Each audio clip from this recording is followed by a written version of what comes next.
Assalamu alaikum everyone. I welcome you all to Let's Rise. तो start करते हैं आज का डिस्कशन। आज डेट है 23 दिसंबर 2022 और हमारा फर्स्ट टॉपिक है gulf accounts for more than half of Indian convicts in foreign gels.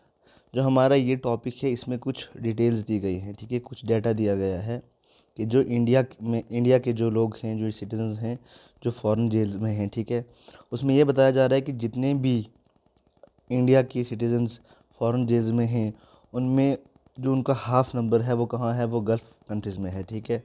अगर हम बात करें जो हमारा मिनिस्ट्री ऑफ एक्सटर्नल अफेयर्स का डाटा है, ठीक है, तो उन्होंने बताया है कि out of 8441 Indians including women, ठीक है, वुमेन को इंक्लूड करके जो फॉरेन जेल्स में हैं वो टोटल कितनी कंट्रीज़ में है, 69 कंट्रीज़ की जेल में, ठीक है। उनके जो ऑफेंसेस हैं वो मर्डर से लेकर डोमेस्टिक वायलेंस तक हैं, ठीक है। और जो मैंने आपको नंबर बताया 8441, उनमें से 4389 जो हैं उस गल्फ़ कंट्रीज़ में, ठीक है। मतलब उनका हाफ नंबर जो है आउट ऑफ टोटल 69 कंट्रीज़, जो हाफ हैं, ठीक है, वो कौन सी कंट्रीज़ की जेल में है, वो गल्फ़ कंट्रीज़ की जेल में है, ठीक है। और उनमें उनमें से भी 1858 जो लोग हैं वो कहाँ पे, पर्टिकुलरली यूएई में, ठीक है। अगर गल्फ़ कंट्रीज़ में देखें तो कितने हैं, वो हैं 1858 जो हैं वो सिर्फ गल्फ़ कंट्रीज़ में से यूएई में है, ठीक है। उसके बाद इस नंबर के बाद जो है तो हाईएस्ट नंबर जो है इंडियन कन्विक्ट्स का जो फॉरेन कंट्री में आफ्टर यूएई वो है नेपाल। नेपाल में कितने हैं, 1222, ठीक है। यहाँ पे ये एक डाटा दिया गया है, आप इसको देख सकते हैं, ठीक है, इस डायग्राम में कि जो यूएई में कितने हैं, नेपाल, फिर Saudi Arabia third rank, then Qatar, then Malaysia, then Kuwait, then US, then UK, then Italy, then Bahrain, ठीक है। ये कुछ टॉप कंट्रीज़ हैं। इसके अलावा टोटल कितनी कंट्रीज़ हैं, 69 कंट्रीज़ हैं, ठीक है। अगर हम यूरोप और अमेरिकन कंट्रीज़ की बात करें तो यूएस में कितने हैं, 261, ठीक है। उसके बाद यूके में कितने हैं, 219। और बाकी जो कंट्रीज़ हैं देखिए आप, ऑस्ट्रेलिया में 65, Canada 23, France 29, Germany 92, Singapore 26, Spain 40, Sweden 2, ठीक है। तो केरला जो है, ठीक है, Kerala is among states which send the highest number of people abroad. The state wide list of person under trials from the state is not available. मतलब बाकी states के कितने लोग बाहर हैं ऐसा कोई डाटा नहीं है, लेकिन अगर हम बात करें कि सबसे ज़्यादा इंडिया के लोग जो फॉरेन में हैं तो वो किस स्टेट से हैं, वो हैं केरला स्टेट से, ठीक है। ये था कुछ डाटा जो यहाँ इंडिया के सिटीजन्स बाहर फॉरेन जेल्स में हैं, ठीक है। उसके बाद आज का जो एडिटोरियल है, ठीक है, आज का ये है एडिटोरियल, काफ़ी इंपॉर्टेंट। जो जेलेंस्की हैं, जो प्रेसिडेंट हैं यूक्रेन के, ठीक है, उनका भी विजिट था यूएस में।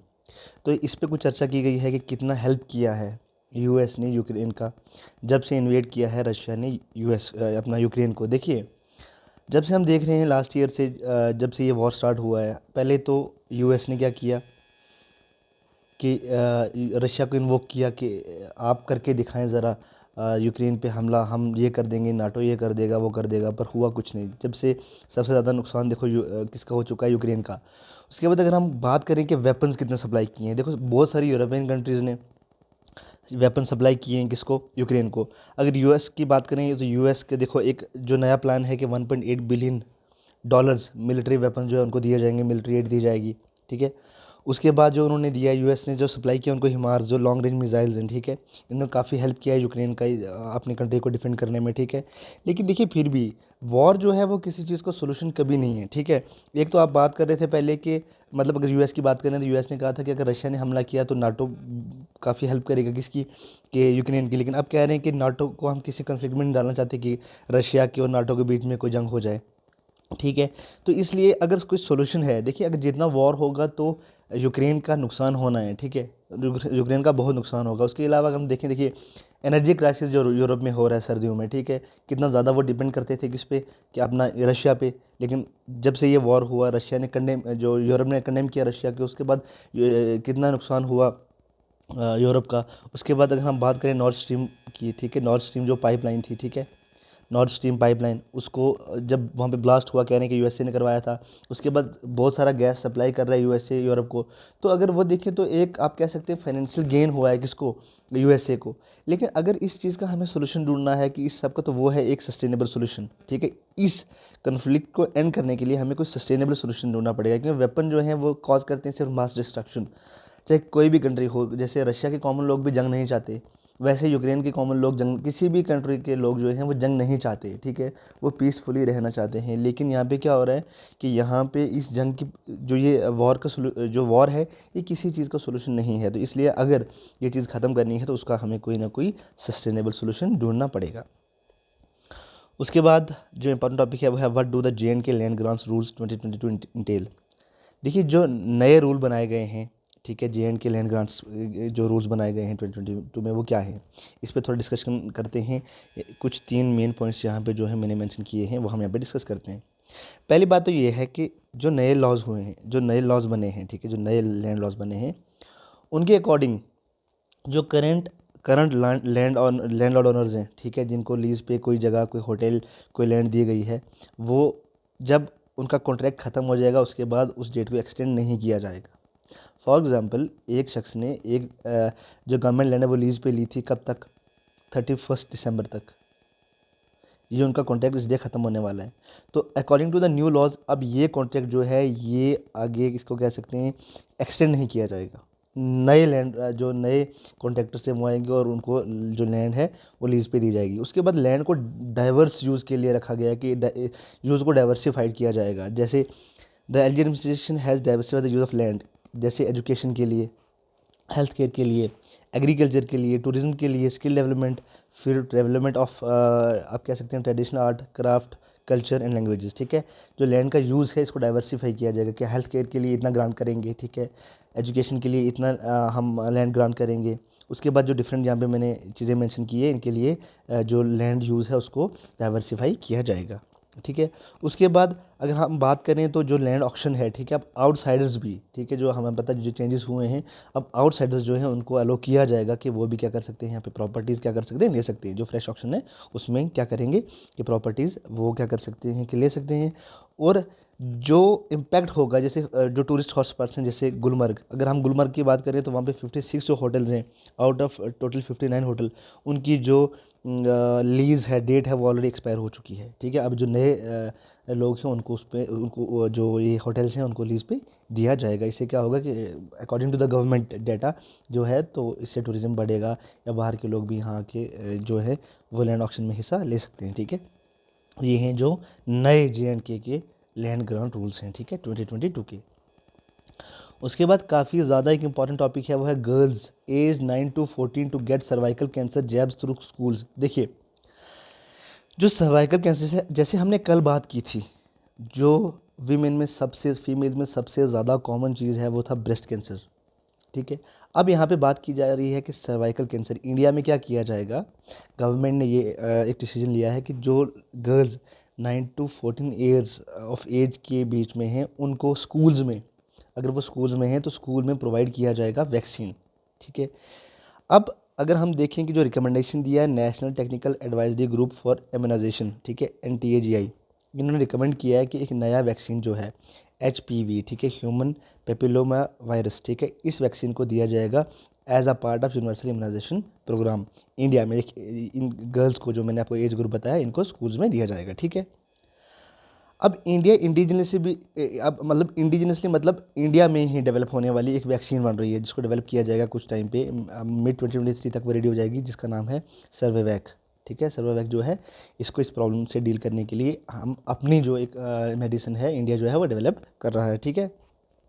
जो किसके लिए प्रोवाइड की जाएगी, फिर से वो आपको यहाँ पे एज ग्रुप भी मेंशन किया गया है, ठीक है। अब ये सब क्यों किया जा रहा है, देखिए अगर हम पूरी दुनिया में देखें, ठीक है, अगर पूरी दुनिया में देखें तो जो आप कह सकते हैं सर्वाइकल कैंसर है ये 4th नंबर पे आता है फीमेल्स में। जैसे कॉमन मैंने आपको कल बताया था ब्रेस्ट कैंसर, जैसे 4th नंबर पे जो है सबसे ज़्यादा अगर कोई फीमेल्स में कैंसर होता है तो वो होता है सर्वाइकल कैंसर, ठीक है। 4th most common cancer in women globally, ठीक है। अगर इंडिया में बात करें तो इंडिया में ये जो सर्वाइकल कैंसर है फीमेल्स में, यह second most common cancer in women, ठीक है।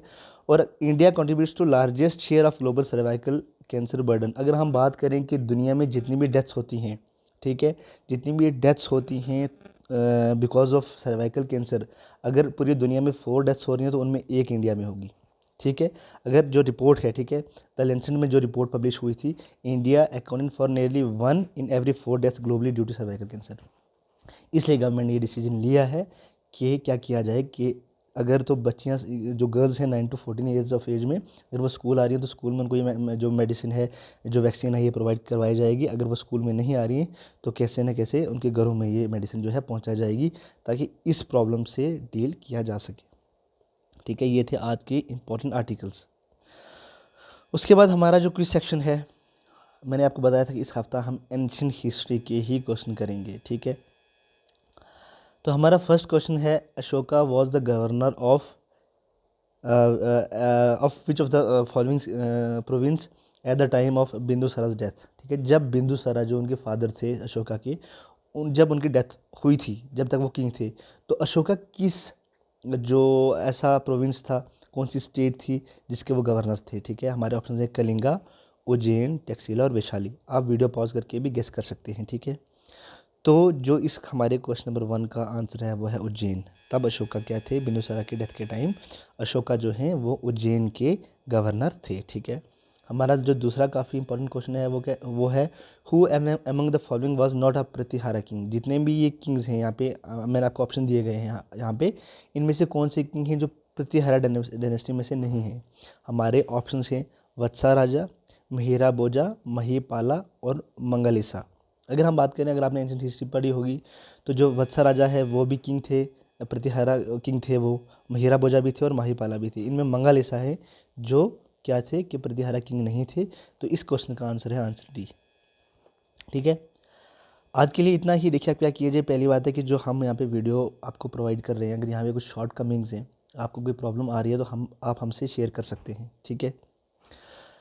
अब जितने भी हमें डिजिटल नोट्स हैं, इसको हम प्रोवाइड करवाएंगे अपने टेलीग्राम चैनल पे, ठीक है। जो हमारा टेलीग्राम चैनल है लेट्स राइज के नाम से, वहाँ पे हम आपको प्रोवाइड करवाएंगे ये सभी नोट्स, ठीक है। डेट वाइज हम आपको प्रोवाइड कराएंगे ताकि आप अपने नोट्स बनाएं बिल्कुल सब्जेक्ट वाइज।